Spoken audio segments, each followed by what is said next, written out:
ginawa mo sa akin, makita kitang may kasamang iba. Di ko maisip na bakit nangyari sa atin ito. Ano bang ginawa? Di ka ba nang hihinayang sa ating mga pinangarap gustong maabot? Bakit bigla ka na bago sumama ka na sa iba ang nakakalungkot? Akala ko ba walang magluloko sa ating dalawa, di ba sabi mo yan? Habang ako'y nakayakap sa'yo at sinabi ko di kita kayang iwanan. Tapos ngayon di makapaniwala, akala ko lang panaginip ito. Kasi nung unang gabi ikaw ay masaya, tapos nagpahalik sa noo. Hanggang pumasok ako sa trabaho, ang sabi mo sa akin ika'y mag-iingat. At nagpaalam sa akin at pinaalala na hindi ka maghahanap. Kaya ako nagtiwala sa'yo at hindi ko inisip na may iba ka. Ikaw ang laging nagpapalakas ng loob sa lahat ng aking nagawa. Pero lahat ng sinabi mo sa akin ngayon nawala at biglang nabura. Bakit ganon? Mas pinili mo pa magmahal ng iba nang hindi kilala. Ako yung mas matagal pero minadali mo na lang akong hiwalayan. Ito ngayon ako'y nag-iisa at damang-dama ko yung nararamdaman.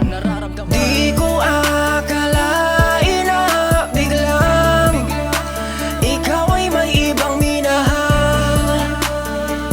Sa tagal ng panahon, wala naman kasing dahilan ng lahat na mangyari na mag-iwalay.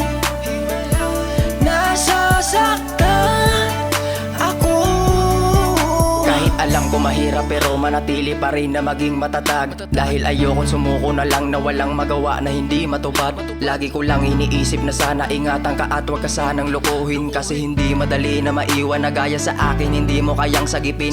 Minsan tinatanong ko yung sarili na bakit sa akin nangyari ito. Walang ibang makatulong, sakit na pinagdudusahan ako'y nabigo. Kada minuto na pumapatak mga luha kapag ikaw ang naalala. Pinipigilan ko lang pero kusang umagos mga pait na dinala. Ipinangako ko na sa sarili na hindi na sana maulit muli.